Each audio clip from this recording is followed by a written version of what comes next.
Welcome to the Unfeigned Faith Podcast, where our desire is to encourage each other to live out genuine Christianity in a superficial world. Thank you for joining us on this journey. Now here's our host, Pastor Aaron Richert. Thanks for joining us today on another episode. And today I want to talk about a topic that is kind of sensitive because it has impacted so many people. I don't think there's really any American, at least, who has not been touched by this topic in some way or another. And that topic is, what does the Bible say about divorce and remarriage? Now, as we get into this, as we look at the Bible, there is potential for feelings to be hurt and things. And what I want to do is, I do want to tread lightly in that God wants us to see where we're at when we realize that we've sinned, we've done wrong. Maybe He wants us to take that and of course repent, confess it, and put it before the Lord. But then move on and do right from here on out. So if you've been divorced and remarried, I want to say this: God still hates divorce, so don't get divorced. Be faithful to your spouse that you're with now, But I want to say this: just because this has so touched our society, does not mean we shouldn't talk about it. For the sake of our children, for the sake of this next generation, I want them to understand what God says on the topic. Now, I'm going to do something that I've not yet done before, and I'm going to refute somebody on this episode. And so I'm sure there's several out there who are familiar with Todd Friel of Wretched TV. I enjoy him. He's very thought-provoking. He's very good with cameras, and he's just got a great voice for that stuff. Thought-provoking. I think he takes a great stand on a lot of areas. There's some theology I don't quite line up with him, but I enjoy his thought-provoking videos. So he did a video on 3 reasons why a Christian can be divorced, and quite frankly, I want to refute all 3. Because I don't think he took a good, thorough look at the scriptures. And so I'm going to play a few excerpts from his video. I might end up playing the whole video throughout, but let's hear what he has to say here as we start off. A close look at a big and dicey subject known as divorce. It is a hotly contested issue in the church today, as it was in the day of Jesus. If you recall, there were 2 competing positions, 2 factions on the subject of divorce. Are we going to be biblical literalists and say, no, God hates divorce? Or are we going to be really liberal, where a man can just boot a woman, unload was the language, unload a woman for any reason? Jesus settled the debate. We are literal interpreters of the Bible. So if you're... Let me just stop right there because that should put us on the same ground, all right? If you're a liberal, if you're not a literal interpreter of Scripture, then we don't have common ground, period, all right? Thus saith the Lord will not do anything for you. So for that, Todd, I applaud you, and we can go forward from here. And so I did want to say that, just point that out, that we're starting with the same desire. We want to be true to the Word of God. We want to be true to what God had said, and have a proper interpretation as we look at this. And so they asked Jesus, is it lawful to put away a woman for any reason? And so we're going to listen to what he says, and then we're going to go to the Bible. So if you're asking about that verse, I side with Moses. And when you read that Jesus appears to give no exceptions, you need to remember the context tells us he was simply answering the question, which way are we going to go with this subject, liberal or conservative? And what do you know? He came out on the conservative side. Having said that, we run to the rest of our Bible to see what the Scriptures teach us about the subject of divorce. Lo and behold, we discover there are indeed carefully applied some exceptions. This is exception number 1. Matthew 19, they said to Jesus, well, why then did Moses command one to give a certificate of divorce and to send her away? And Jesus said to them, because of your hardness of heart, Moses allowed you to divorce your wives, but from the beginning it was not so. And I say to you, this is Jesus, whoever divorces his wife except for ongoing sexual immorality and marries another commits adultery. Let me just pause right there before I let him finish. I don't know if you caught what he just did. If you have to add to the Bible to prove your point, you might want to recheck your point. As he was quoting that, and I don't think that's the best translation that he used. I'll share why I like the King James translation on this. But he said, and I say unto you, whoever divorces his wife. Now here's the translation he's using. Except for sexual immorality, marries another, commits adultery. He said, except for ongoing sexual immorality. Okay, he's adding to the Bible. Be very careful. We don't want to do that. We don't want to. There's great caution about doing that. But let's continue. This seems pretty clear. Whoever divorces his or her spouse, except for sexual immorality, then it's a sin. Do you see how the Bible works? We take Jesus in Mark 10, and we combine him with Jesus in Matthew 19, and we go, oh, I see. So there are some exceptions, but we certainly understand Jesus' attitude and position on the subject of divorce. Please remember that this issue of sexual immorality inside of a marriage really must be done in consultation with your pastor. So he does a good job, and he points people to their pastor. And in fact, he brings out something else, which I've actually heard before, and taken that same line of thinking that fornication or sexual immorality, as the translation he used, is grounds for divorce. I've actually heard pastors say that because Jesus says if you look at a woman to lust after her in your heart, you commit adultery, that those that are struggling with addiction to pornography, for example, that's grounds for divorce. And so he does bring that out, but he says, talk to your pastor about that. And so I want to, he did reference Mark 10, and I want to look at that real quick. And then I want to look at what the Bible actually says. Okay. And we're going to do a little more work than him. Now, I want to say some topics take a little bit more time than just your little 5-minute clip. Okay. Some are great, boom, here's something to think about, I try to do a daily devotional. I'll try to be around 5 minutes on our church page. But there's some topics you can't do that. And this, I think, is one of those. We want to be very careful about this. But he says this in Mark 10, verse 2, and the Pharisees came to him and asked him, is it lawful for a man to put away his wife? That's the word that was used there, to put away his wife. And they asked it, tempting him. And he answered and said unto them, what did Moses command you? And he answered and said unto them, or what does Moses command you? Verse 4, and they said, Moses suffered to write a bill of divorcement and to put her away. I like that they had actually said that Moses suffered it, because he didn't command, he suffered. He allowed it because the hardness of the heart is what he mentioned in, we saw that in Matthew. So he offered to write a bill of divorcement and to put her away. And Jesus answered and said unto them, for the hardness of your heart he wrote you this precept. But from the beginning of creation, God made them male and female. So he said, here's what God's plan was. For this cause shall man leave his father and mother and cleave to his wife, and they twain shall be one flesh. So then they are no more twain, but one flesh. What therefore God joined together, let not man put asunder. And in the, in the house, his disciples asked him again of the same manner. So now the disciples are asking him. And he said unto them, whoso shall put away his wife and marry another committeth adultery against her. And if a woman shall put away her husband and be married to another, she shall commit adultery. Now, that's in Mark's gospel.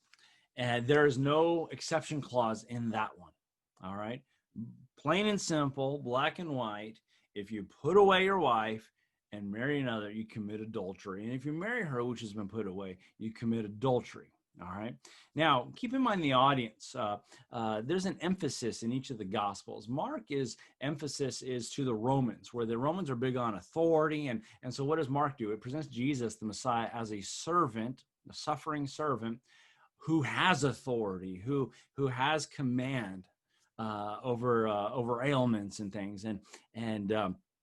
And so the Romans don't understand Jewish law. So why would he point to the Jewish law as far as the Gospel of Mark? Go to Matthew. Matthew's targeted audience is the Jews presenting the Messiah, the King of Kings. And so you're going to find a lot more reference to the law in the book of Matthew. So let's look at Matthew's account. Same story. They said unto him, why did Moses, then verse 7 of Matthew 19. Let me back up. Verse 3, and the Pharisees came to him, tempting him, and saying unto him, is it lawful for a man to put away his wife for every cause? And he answered and said unto them, have ye not read that he which made them at the beginning made them male and female? And said, for this cause shall man leave father and mother, and shall cleave to his wife, and the twain shall be one flesh. Wherefore they are no more twain, but one flesh. What therefore God hath joined together, let not man put asunder. And they said unto him, why did Moses then command to give a writing of divorcement and put her away? And he said unto them, Moses, because the hardness of your heart suffered you to put away your wives, but from the beginning it was not so. He said, why did Moses command it? He said, no, Moses suffered it because the hardness of your heart, he allowed it. By the way, sometimes because the hardness of our hearts, God will let us go astray to our own demise. And we need to be very careful about that. But that's another talk for another time. And it says this, verse 9, I say unto you, whosoever shall put away his wife, except it be for fornication, and shall marry another, committeth adultery. And whoso marrieth her which is put away, doth commit adultery. He uses two words for sexual sins. He uses the word fornication, and he uses the word adultery. Now, some passages, when we just kind of take surface level and just kind of go on through, I think we miss what's being said here. Well, first of all, he quotes Moses. He alludes to Moses. So I think the first thing we ought to do with our homework is look to Moses. What was he referencing? What was the passage he was looking to? But before we jump there, the other thing I want to point out is this. Adultery is a very specific sexual sin. It is when you are married to somebody and you step outside the boundary of your marriage, immorally, sexually. It's called adultery. Wouldn't that be the word Jesus should have used if he's describing what we think he's describing here? He should have said, except it be for the cause of adultery, you can put away your wife, or you shouldn't put away your wife. And so fornication, the word there is porneia, where we get the word pornography. It's illicit immorality. It's interesting that he uses that word instead of the word adultery, which is what it would be in our mindset and in our context. So before I put the Jewish mindset on it, because we got to go to scriptures, we got to get the context, we got to get the historical context, the linguistic context. We got to get all those things lined up to rightly interpret, rightly divide the word of truth. But so before we do that, he says, why did Moses command it, right? Well, let's go to Moses. Let's see what Moses had to say. So back in Deuteronomy 22, there are two issues here, and this is going to give light to the context I put it in. The two issues. First is Deuteronomy 22, and it says this in verse 13, if any man take a wife and go in unto her and hate her, and give occasion of speech against her, and bring an evil name upon her, and say, I took this woman, and when I came to her, I found her not a maid. In other words, this guy's very upset. He married this woman thinking she was pure, and it turns out she was not a virgin. All right, so he brings this evil report. He makes this thing public. He puts it out there. And then shall the father of the damsel and her mother take and bring forth the tokens of the damsel's virginity unto the elders of the city of the gate. And the damsel's father shall say to the elders, I gave my daughter unto this man to wife, and he hateth her. And lo, he hath given occasion of speech against her, saying, I found not thy daughter a maid, and yet these are the tokens of my daughter's virginity. And they shall spread the cloth before the elders of the city, and the elders of the city shall take the man and chastise him. And they shall immerse him in 100 shekels of silver, and give him them unto the father of the damsel, because he hath brought an evil name upon a virgin of Israel, and she shall be his wife, and he may not put her away all the days. But if this thing be true, and the tokens of virginity be not found for the damsel, then they shall bring out the damsel to the door of her father's house, and the men of the city shall stone her with stones that she die, because she hath wrought folly in Israel to play the whore in her father's house. So shalt thou put evil away from among you. God was so concerned with purity in his people that if you found this damsel to not be a virgin, she'd be stoned to death. All right. Now, I don't want to get all gross or anything, but when it talks about the tokens of virginity, it's basically referring to the sheets that's left behind of the woman losing her virginity. So here's option one. All right, he finds out she's not a virgin, and he hates her, and he makes it public, and it's brought before the elders. They stone her to death. Option number two is found in chapter 24. Chapter 24 says this: when a man hath taken a wife and married her, and it came to pass, and she find no favor in his eyes, because he hath found some uncleanness in her, then let him write her a bill of divorcement, and give it in her hand, and send her out of the house. And when she is departed out of the house, she may go and be another man's wife. And if the latter husband hate her, and write her a bill of divorcement, and give it in her hand, and sendeth her out of the house, or the latter husband die without her to be his wife, or which took her to be his wife, and he talks about the former can't remarry her, and so forth. Anyways, so you have two options. The second one is a little bit more peaceful. He just sends her out, and she can go be someone else's wife. Now, what is it? What are we saying here? Let's get back into the Jewish custom, the Jewish culture. Okay. Remember, it did not say if she commits adultery, you can put her away. If she commits fornication, or he, then you can put him away. All right. Now, in the cases we looked at, this would have been a fornication that previously took place that they discovered, if you would, on the wedding night.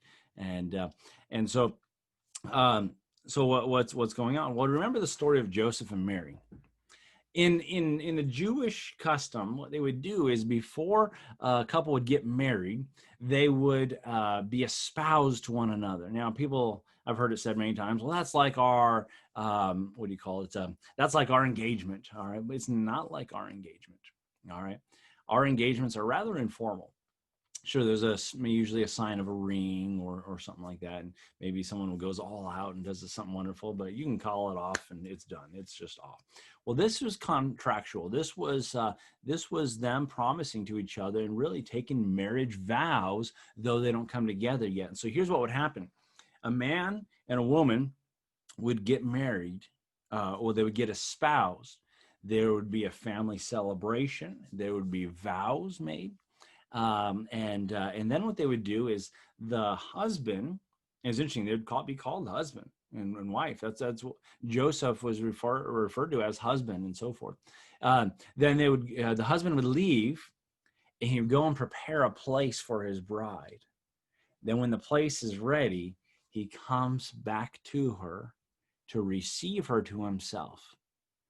And I love the language. I love the terminology and the picture. That's what Jesus was saying. I go to prepare a place for you, that where, and I'll come back again for you, that where I am, you may be also. And that's what our espoused groom is doing right now. But that aside, that's what they would do.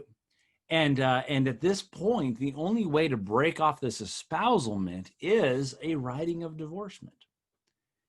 It's a contractual agreement at this point. And so if in that process he finds that she was not faithful, he has two options. He can make a public example and she be stoned to death, or Joseph, being a just man, not willing to make her a public example, he was mindful to put her away privily. Remember the story? I mean, this is in the Christmas story. We revisit it every year. And that's what he was doing. He was taking the second approach. So at least she can go on and be remarried if someone would take her and raise that child and so forth. Maybe it was the man that got her pregnant. Maybe that's what his thinking was. I don't know. And so those are the choices. That's what Jesus was describing. Because otherwise, if it was somebody in an active marriage, it would not be called fornication. It would be called adultery. So in Mark's gospel, there's no exception clause. In Matthew's gospel, there's an exception clause tying it to Deuteronomy, to the Mosaic law. And so in its context, we understand this is if the person was found out that they were not pure, they were not a virgin. All right. And so to that, I say, that's not good enough. All right. People will say, well, that's the only grounds. I say that is not a grounds for divorce. I say you work through it. All right. Hosea, great example. If you need a Bible character to look at, what does that look like? How do I get through this? Hosea did that. You see, of course, other biblical examples, and it's painful and it's difficult, but by the grace of God, you can go through it, and God can restore that marriage. And I've seen it done, and it is such a beautiful thing and a testament to God's grace. All right, so he said there were 3 reasons to divorce. The first one I put an X through. I say, nope, that's not a good reason. And the reason he said was immorality. And he said ongoing sexual impurity or immorality. And well, now you're adding to it. Okay, well, how long is ongoing? Yeah, well, this has been going on for years, or this was one slip. Which is it? You see, at what point do I cross this line? And but again, we also want to revert to take the higher road, even if that was not satisfactory for you. What did Jesus say? From the beginning, it was not so. He made the male and female. And so sometimes it's best just to suffer the relationship and let God work it out. And I would encourage you to seek counseling, seek those kinds of things. So reason number 2, let me see if I can skip ahead here and find where he touches on it. Reason number 2 that Jesus gives for divorce in 1 Corinthians 7. If any woman has a husband who is an unbeliever and he consents to live with her, she should not divorce him. For the unbelieving husband is made holy. He doesn't get saved just because he's living with a Christian. Living with a believer, it helps somebody not be so naughty. That's all it's saying. For the unbelieving husband is made holy because of his wife, and the unbelieving wife is made holy because of her husband who believes. Otherwise, your children would be unclean, but as it is, they are holy, not saved in a better environment. He continues, but if the unbelieving partner separates, let it be so. In such cases, the brother or sister is not enslaved. God has called you to peace. If the unbelieving partner vamooses, then you can get divorced. I'm going to interject. It doesn't say get divorced. It doesn't. All right. So let's break it down. Let's go to this in 1 Corinthians 7. Let's start in verse number 10. And unto the married I command. And then he goes on, yet not I, but the Lord. Now, to the married, he's talking about to the couple, to couples. Let not the wife depart from her husband. Now, again, on the surface, it looks like it means just walk away, all right? The word for depart there, it's written, first of all, it's written in the passive. Now, in the Bible, you have passive tense, you have active tense, and the active tense is the subject doing it. That's how we read it. The passive is it's being done to the subject. In other words, let not the wife be departed, or it might be another way of saying it would be separated. Let her not be separated.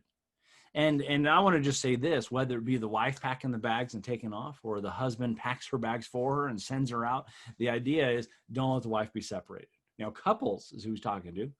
Don't let the wife be separated. Verse 11.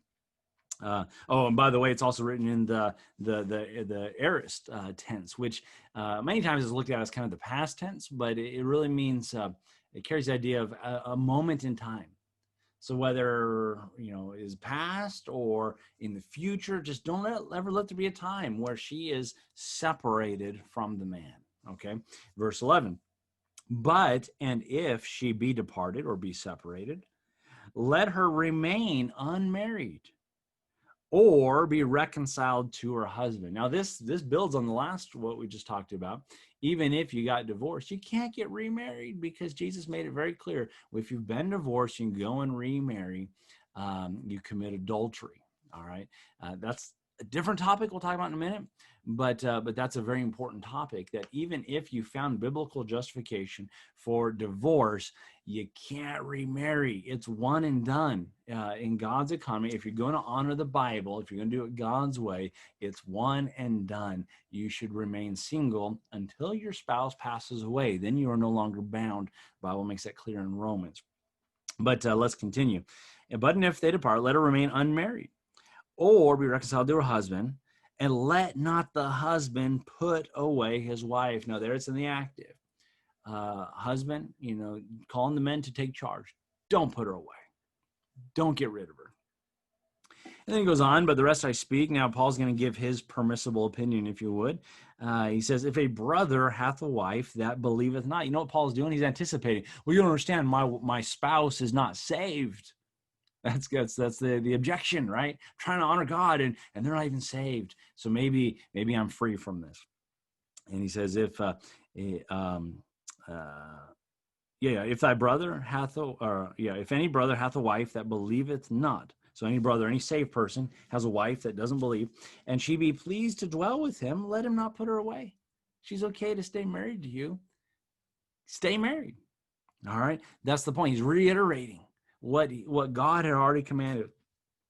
Verse 13, and the woman which hath an husband that believes not. By the way, all these verses need to be seen as a package deal. They all build on each other, go together. If a woman hath an husband that believeth not, and if he be pleased to dwell with her, let her not leave him. So he said both sides of the coin. Verse 14.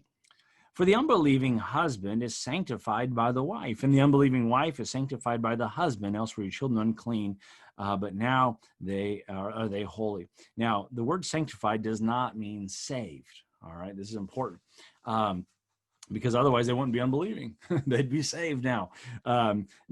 Sanctified, there's a godly example.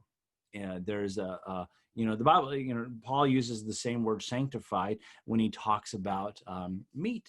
Praying with thanksgiving, and how the food is sanctified. It's presentable, if you would. Even things that are deemed unclean in the Old Testament, all right? And so you can go ahead and eat your pork, but you receive it with thanksgiving, and guess what? It's sanctified. It's for you. So what he's saying is there's going to be that godly influence in that home, and otherwise there's no hope for the kids. And so the kids have a chance. Verse 15. But if the unbelieving depart, let him depart. A brother or a sister is not under bondage in such case, but God hath called us to peace. But again, with that, remember verse 11. If she departs, she needs to remain unmarried. If he depart, if there is this sending away or what have you, they need to remain unmarried. But let's look at this. If the unbelieving depart, let him depart. You can't stop. If the person's unbelieving, they don't see this as authoritative. They don't have a Bible. So if they're going to walk out, nothing you can do. You let them walk out. And God says this, you're not under bondage. You're under liberty here. You don't need to go and live the rest of your life trying to still serve them, trying to still be a spouse to them. They've walked out. You still have to take care of yourself. You still have to take care of maybe your children or whatever's left behind. And so what that means is that under bondage, you're not enslaved to that person in that sense, though your vow still holds. Now, our vows, first and foremost, we've got to remember, they're before God. God, if thou vowest a vow, defer not to pay it, for God hath no pleasure in fools. You make a vow, you see that thing through. And when is it through? Well, we usually typically make a vow until death do us part. And so you still see that through, that part to God. But you're not bound to that husband, bound to that wife, if you would, if they as unbelievers left. Now, it did not say you can divorce them. You let them leave. They might divorce you, but you can't divorce them. If they divorce you, verse 11, you remain unmarried. It's kind of simple, but it doesn't say that you can divorce in this sense. And more specifically, and this is the heavier part, you're not free to get remarried. You're just not. I would say let the word of God be your close friend through that. Find out what it is to let God be your all in all, and to fill that part. Okay. And so I would say to the first one, nope, you can't divorce just because someone was immoral, unfaithful. Second one, you can't divorce just because they abandon you. Because here's people have expounded on this. Now they're saying, well, I've been emotionally abandoned. I've been, well, put it in this context. The only context for abandonment is that they were unbelieving and abandoned you. And still, it does not say you are free to divorce. All right. And then the third thing, let's see what he says here. Reason number 3, 1 Corinthians 7 and verse 39, Rexella, a wife is bound to her husband as long as he lives, but if her husband dies, she is free to be married to whom she wishes, only in the Lord. Do you remember the vows from the good old days? You were in a one-flesh relationship with another human being till death do you part. I was going to stop him right there. That's silly. If the wife, let me read it. The wife is bound by the law as long as her husband liveth. She's still bound as long as he liveth. But if her husband be dead, if he died, she is at liberty to be married to whom she will, only in the Lord.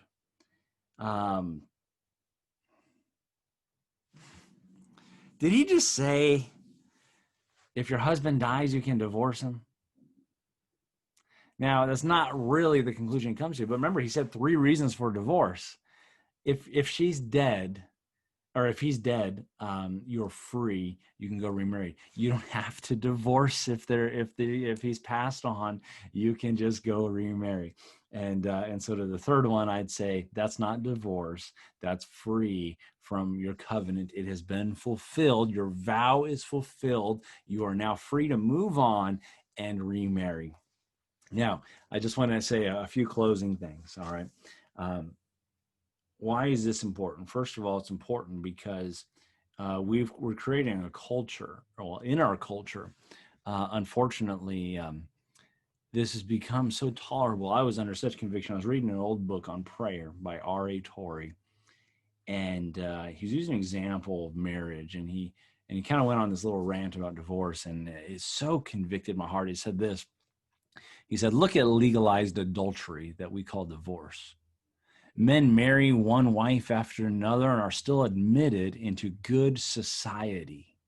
Wow. And women do likewise. There are thousands of supposedly respectable men in American living, in America, living with other men's wives, and thousands of supposedly respectable women living with other women's husbands.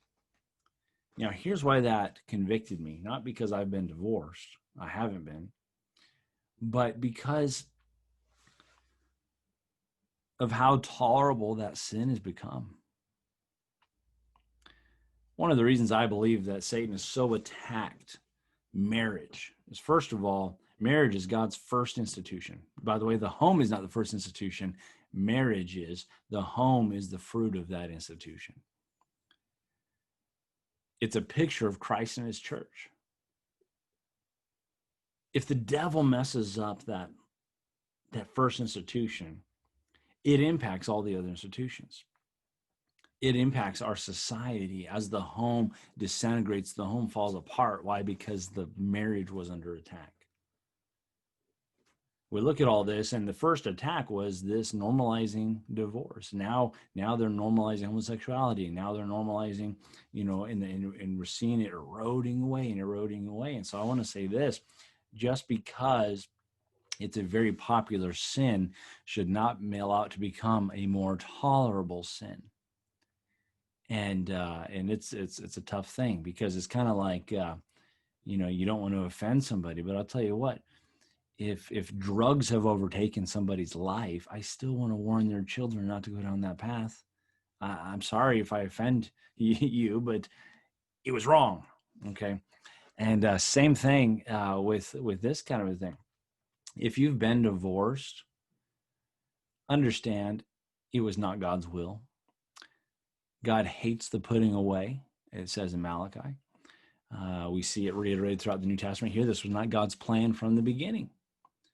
But you've been divorced. Put it behind you. If you're saved, God has forgiven you of all trespasses. If you've been remarried, put everything you can into this one, understanding that it's not God's will for you to divorce. This is your only shot. You're in marriage, that's it. You stay there until one passes away. And my intention was not to offend. I hope your desire is for truth. And so with this, I sure hope that you got some truth. What does the Bible say about this? Well, one man, it's funny how people say marriage is between one man and one woman. Well, that's incomplete. One man, one woman for one life. All right. When one of those lives ends, guess what? They get to do it again. Okay. If they want to. That's why it's interesting. It says if she'll marry whom she will, if that takes place. And so write me about this. If you disagree or you want to discuss this, I'd love to discuss it with you more. But this is one of those things that I've studied and come to this conclusion. And I, quite frankly, I think this is, it's biblical. It's not just the more conservative view, but as was stated in the beginning, if we're going to be biblical literalists, what does the Bible say? What did Jesus say? What was intended? Then let's stick with that. All right. I'm not, I appreciate Wretched TV and Todd Friel and all the things that they do, but I'm just gonna have to call you out on this one. All right. I do not believe there are any biblical grounds for divorce. And I'm going on record saying that. And that's not God's plan. It's not God's will. So I hope that's a blessing to you and encouragement. Maybe as a discouragement, I don't know. But we want to study the Bible here at Unfeigned Faith, and we want our faith to be real, and we don't want to, sugarcoat things. Really, we want to just, here's what the Bible says, and here's where God, the conclusions God leads us to. So with that. Even if you've been divorced, and even if you maybe have justified in your mind some of these things that says, well, I think you can divorce for this, this, and this, you will not be able to show me from the Bible where it says, if been divorced, you can remarry because of this, this, or this. So there's your options. Do you want to stay single the rest of your life? Or do you want to try to fix the marriage that you have today? I'd go with fix it. Marriage can be a wonderful thing. And I think God wanted it to be. So appreciate you, folks, and we'll see you next time. We hope this episode was a blessing to you. If you have any questions, comments, topic suggestions, or even disagreements, Aaron would love to hear from you. Please feel free to contact him at www.unfeigned.life. Thank you for taking the time to listen. And remember 1 Timothy 1:5. Now the end of the commandment is charity out of a pure heart, and of a good conscience, and of faith unfeigned. Until next time, keep your faith real to the glory of God.